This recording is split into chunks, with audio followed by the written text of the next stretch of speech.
Welcome to the Tech Egg. Don't get scrambled. Enjoy the video. You start by collecting the essentials, the config file you want to use and a verified backup of the original.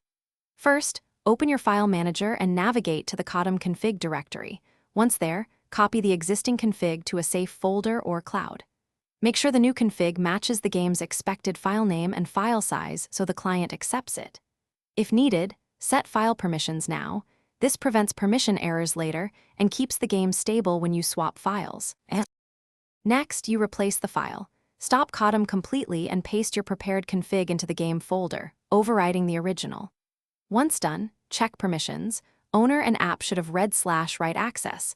Incorrect permissions block the game from loading the config. Then clear the game cache or app data if the client doesn't detect changes immediately. This forces the engine to reload resources and ensures your new settings are read.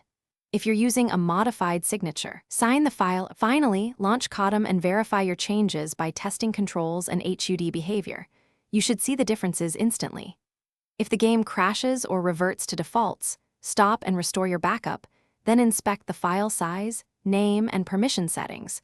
Most failures trace back to signature or permission mismatches rather than the config content.